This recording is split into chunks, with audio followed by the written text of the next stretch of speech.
1 2 3 4 5 6,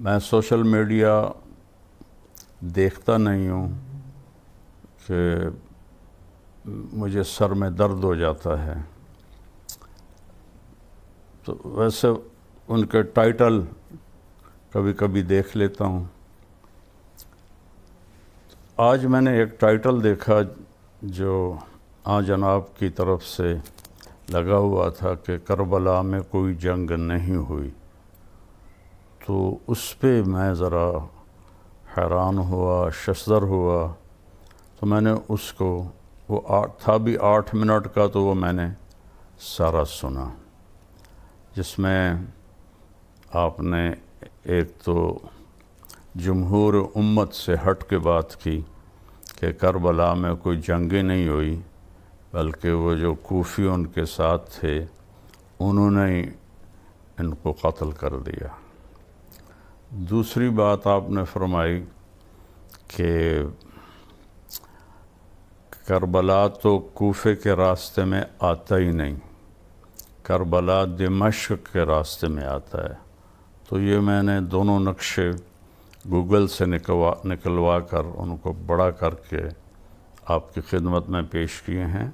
نہ میرا ارادہ کوئی مناظرے کا ہے اور نہ ہی میں نے کبھی یہ اسلوب سیکھا ہے. صرف اپنی معلومات آپ تک پہنچانے کے لیے، منوانے کے لیے بھی نہیں، قائل کرنے کے لیے بھی نہیں، لیکن اہل بیت سے جو میرا ایک تعلق جڑا ہوا ہے اور اللہ نے مجھے ان کی ایک محبت دی ہے. میری ماں بھی اہل بیت میں سے ہے، باپ میرا راجپوت ہے.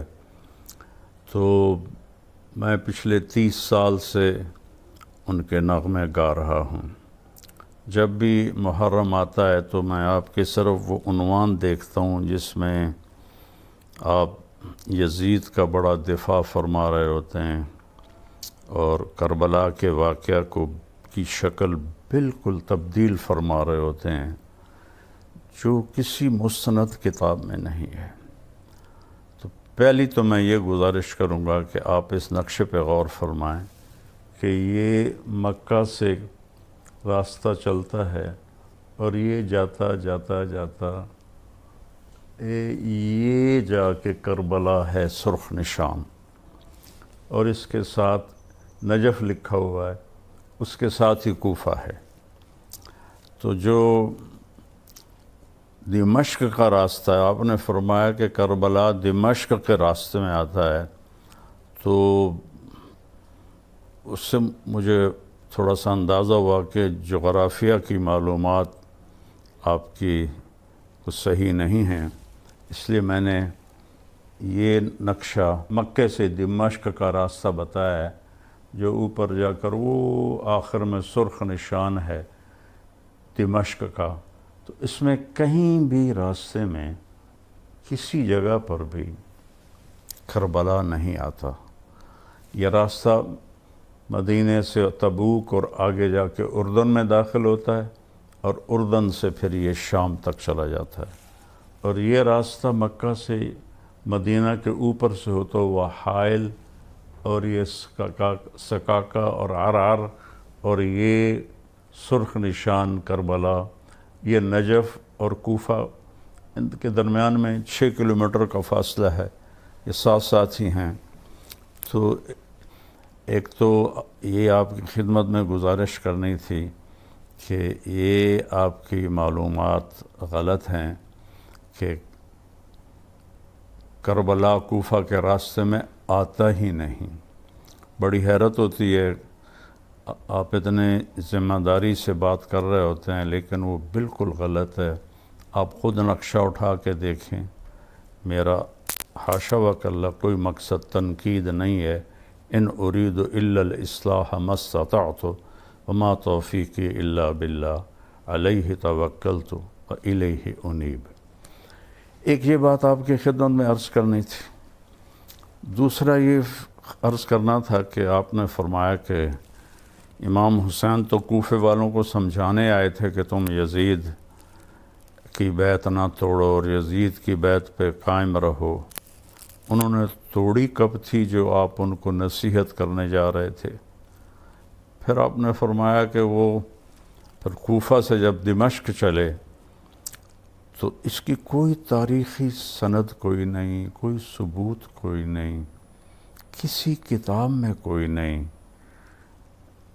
کسی ذمہ دار عالم نے، مورخ نے، محدث نے یہ بات ذکر نہیں کی کہ آپ کو تو کربلا سے آگے جانے ہی نہیں دیا گیا، وہیں ذبح کر دیا گیا، تو وہ کوفہ کیسے پہنچ گئے؟ پھر کوفہ سے وہ دمشق جانے لگے تو ان کوفیوں نے سوچا یہ تو ہمارے خط جا کے یزید کو دکھا دے گا، وہ تو ہمیں قتل کرا دے گا، تو انہوں نے سب کو کاٹ دیا اور ان کو قتل کر دیا، جنگ تو ہوئی نہیں۔ تو پھر یہ جو 1400 سال سے وہاں سب کے مزارات ہیں، سب کی قبور ہیں، اس کو جھٹلائیں، سارے مورخین کو جھٹلائیں، آپ جس حوالے سے بات فرما رہے ہیں وہ حوالہ کون سا ہے؟ پھر اگلی بات آپ فرماتے ہیں کہ یہ واقعہ کربلا ابو مخنف لوط بن یحییٰ کی ساری داستان ہے اور وہ کذاب ہے، میں بھی کہتا ہوں کذاب ہے، متروک ہے۔ تو جب وہ اس سارے واقعے کا راوی ہے تو پھر تو اس کی کسی چیز سے آپ استدلال نہیں فرما سکتے، لیکن آپ امام حسین علیہ السلام کی 3 شرطوں پر اتنا آپ زور سے بولتے ہیں، وہ بھی تو ابو مخنف کی روایت ہے، اسی کذاب کی روایت ہے۔ اگر باقی سارا قصہ جھوٹا ہے تو یہ 3 باتیں کہاں سے سچی ہو گئیں؟ ان کا راوی بھی وہی لوط بن یحییٰ ہے، تو تھوڑا آپ اس پہ غور فرمائیں اور اس پہ ذرا بالکل میری ایک عاجزانہ اپیل ہے، دیکھیں میں ہاتھ جوڑ رہا ہوں، آپ ایک معزز خاندان سے تعلق رکھتے ہیں تو آپ اس پر غور فرمائیں کہ کیا پھر یہ محل اشکال نہیں ہے کہ ان 3 شرطوں کو جو امام حسین علیہ السلام کی طرف منسوب کرتے ہیں اس کا راوی بھی تو ابو مخنف ہے، لوط بن یحییٰ ہے، اور تو کوئی نہیں ہے۔ اور پھر یوں جنگ کا انکار کر دینا اور بالکل کہ وہ ہوئی نہیں تھی، من العجائب والغرائب ہے آپ کی یہ بات۔ آپ اس کا کوئی سند بتائیں، کوئی ثبوت بتائیں۔ ممکن ہے آپ نے بھی کسی ابو مخنف جیسے سے یہ کہانی لے لی ہو کہ جنگ ہوئی نہیں، یہ آپ کیا کر رہے ہیں مولانا صاحب؟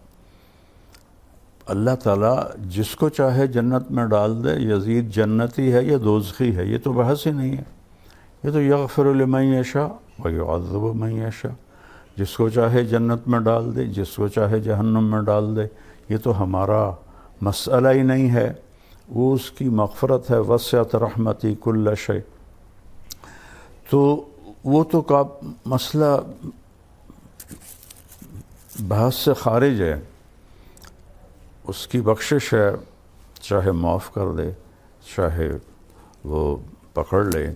باقی آپ جو اول جیشن یغزو مدینۃ قیصر مغفور لہم کی آپ بات فرماتے ہیں، میں آپ کو حدیث صحیح سناتا ہوں کہ آپ نے فرمایا جو ہر نماز کے بعد آیت الکرسی پڑھتا ہے تو اس کے اور جنت کے درمیان صرف موت ہوتی ہے اور کوئی نہیں ہوتی۔ اب ایک آدمی 5 وقت نماز پڑھتا ہے، ہر نماز کے بعد آیت الکرسی پڑھتا ہے، کام اس کا حرام ہے، سود وہ کھاتا ہے، زنا وہ کرتا ہے، شراب وہ پیتا ہے، جھوٹ وہ بولتا ہے، تو کیا اس حدیث کے مطابق وہ جنت میں جا سکتا ہے؟ اللہ چاہے تو لے جائے، کوئی اس میں اللہ کے لیے کوئی شے بعید نہیں، لیکن جو شریعت کا ایک قانون ہے، ایک بات کے ساتھ اور کئی چیزوں کو ملا کے پھر نتیجہ نکالا جاتا ہے۔ تو آپ نے یزید کے بارے میں کہا کہ وہ اس کا امیر تھا لشکر کا، لیکن میں بھی مانتا ہوں کہ یزید نے امام حسین علیہ السلام کے قتل کا حکم بالکل نہیں دیا تھا، نہ ہی وہ اس پہ راضی تھا، لیکن جنہوں نے قتل کیا تھا ان کو تو سزا دے سکتا تھا. میں نے چھوٹا سا کلپ سنا تھا. اصل میں حکمرانوں کی مجبوریاں ہوتی ہیں. وہ ایسا آپ نے رقیق اور ایسا جان چھڑانے کا طریقہ تھا آپ کا اس میں. وہ اصل میں بادشاہوں کی کچھ کمزوریاں ہوتی ہیں, کچھ مجبوریاں ہوتی ہیں. اہل بیت کے قاتلین کو قتل نہ کرنے میں کیا مجبوری تھی؟ یزید تو کوئی 90 لاکھ مربع میل پر حکومت کرتا تھا, اور 3-4 ہزار کو قتل کروانا, اور ابن زیاد کو, عمر بن سعد کو قتل کروانا, اس کے لیے کیا مشکل تھا؟ 3 بر اعظم پر اس کی حکومت تھی. تو اس میں وہ قصوروار ہے, مجرم ہے. میں اس کے جہنمی ہونے کا فیصلہ نہیں کر رہا ہوں. وہ اللہ ہے, جس کو چاہے جنت دے, جس کو چاہے جہنم دے. اس میں ہمارا کوئی دعویٰ نہیں ہے. پھر جو واقعہ آپ اس کا بھی انکار کرتے ہیں. کیسی عجیب بات ہے, ہنسی آتی ہے کہ لگتا ہے تاریخ آپ نے پڑھی کوئی نہیں ہے. میں تاریخ کا طالب علم ہوں. میں 40 سال سے تاریخ پڑھ رہا ہوں. جب میں اسکول پڑھتا تھا میں نے وہاں سے تاریخ شروع کی تھی. پھر عربی کی تاریخ ساری اللہ نے مجھے پڑھنے کی توفیق دی. تو واقعہ حرہ کو بھی آپ تعویل کر دیتے ہیں. کمال آپ کی بادشاہی ہے, شہنشاہی ہے. اہل مدینہ کو یا اللہ جو تنگ کرے اس کو اس طرح ختم کر دے جیسے پانی میں نمک گھل کے ختم ہو جاتا ہے.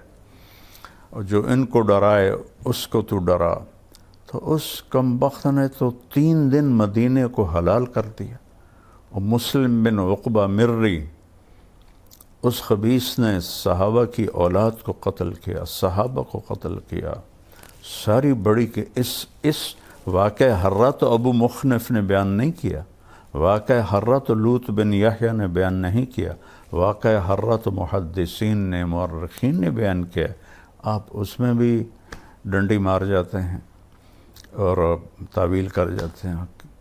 کتنے بڑے صحابہ اس نے قتل کیے اور کتنے صحابہ کی اولاد قتل. آج تک وہاں جنت البقیع میں حرہ کے شہداء کی جگہ بنی پڑی ہے, جو صدیوں سے اس بات کا ثبوت دے رہی ہے.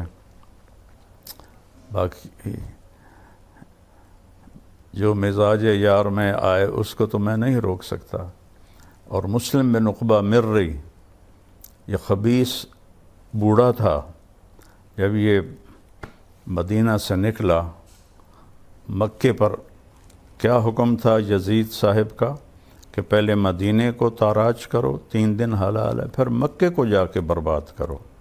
یہ ہیں آپ کے آئیڈیل ہر دل عزیز یزید. ہم آپ تو پنجابی لوگ ہیں. عمر بن عبدالعزیز تو بنو امیہ میں سے تھے. ان کے سامنے کسی نے یزید کو امیر المومنین کہا تو عمر بن عبدالعزیز نے وہیں کھڑے اس کو 20 کوڑے لگوائے کہ ایک ظالم کو تو امیر المومنین کہتا ہے. تو جب وہ مدینہ سے نکلا تو ذوالحلیفہ جا کے مر گیا, اور اس کے آخری الفاظ تھے کہ یا اللہ, کلمے کے بعد میرے پاس بخشش کا سب سے بڑا عمل مدینے والوں کا قتل ہے. یہ اس خبیث کے الفاظ تھے. وہ مر گیا, انہوں نے وہاں دفن کیا. حسین بن نمیر, حسین سعد کے ساتھ, بن نمیر کو امیر بنا کے یہ عبداللہ بن زبیر کے ساتھ لڑائی کے لیے چل پڑے. حضرت حنظلہ رضی اللہ عنہ کے بیٹے جو غسیل الملائکہ ہیں, ان کے بیٹے عبداللہ بن حنظلہ کو مسلم بن عقبہ نے قتل کروایا تھا. تو ان کی باندی نے مدینے والوں سے کہا کہ میں نے یہ منت مانی تھی کہ اگر اللہ مجھے اس کی لاش پہ قابو دے گا تو میں اس کو سولی پہ لٹکاؤں گی. تو تم سب چلو میرے ساتھ اور اس کی لاش نکال کے سولی پہ لٹکاؤ. اب البدایہ والنہایہ میں آپ اس کو پڑھ لیں گے, تفصیل موجود ہے. مدینہ تو پہلے ہی رو رہا تھا. سارے پہنچے اور اس کی قبر کی کھدائی شروع کی. جو ہی مٹی ہٹا کے صاف کی تو اس کی میت زمین پر تھی, اور یہاں سے لے کر قبر کے کناروں تک اس کی قبر انگاروں سے بھری ہوئی تھی, اور اس میں اس طرح پڑا ہوا تھا جیسے آگ کے اندر لوہے کی سلاخ سرخ ہو کر پڑی ہوتی ہے، یہ اس کا انجام ہوا۔ تو مدینے والوں نے کہا عبداللہ رضی اللہ عنہ کی باندی سے کہ اب تو اللہ نے ہمارا بدلہ لے لیا ہے۔ انہوں نے کہا ٹھیک ہے، اب یہیں ٹھیک ہے، اس کو سولی پہ نہیں لٹکانا۔ قبر بند کی، بے نشان ہو گیا وہ خبیث۔ مری قبیلہ آج بھی قطر میں آباد ہے۔ اگلی بات آپ سے یہ عرض کرنی ہے، آپ فرماتے ہیں کہ اہل بیت کو یزید کے دربار میں لے جایا گیا اور یزید نے ان کا بڑا اکرام کیا۔ حضرت زینب کے جو وہاں خطبات ہیں تھوڑا وہ پڑھ لیں تو آپ کو اندازہ ہو جائے گا، میں اس میں نہیں جاتا۔ آپ نے فرمایا کہ اس کے بعد جو حضرت زینب تھی رضی اللہ عنہا وہ دمشق میں ہی ٹھہر گئیں، قافلے کے ساتھ نہیں گئیں۔ میرے پیارے مولانا کہیں مجھے دکھا دیں، عقل نہیں مانتی کہ ایک مظلوم قافلہ لٹا پٹا 72 جن کے نفوس اور 17 اہل بیت جن کے سامنے ان کی گردنیں کٹیں، ان کی جو سردار تھیں اب حضرت زینب تھیں، وہ تو دمشق میں رہ جائیں اور باقی قافلہ بچیوں کا اور امام زین العابدین بیمار کا وہ مدینے چلا جائے۔ کسی تاریخ کی کتاب میں یہ نہیں ہے، کسی مستند تاریخ میں نہیں، عقل بھی نہیں مانتی اور علم بھی نہیں مانتا کہ ایسے قافلے کو تنہا چھوڑ کے وہ وہاں رہ جائیں اور وہ اکیلے وہاں چلے جائیں۔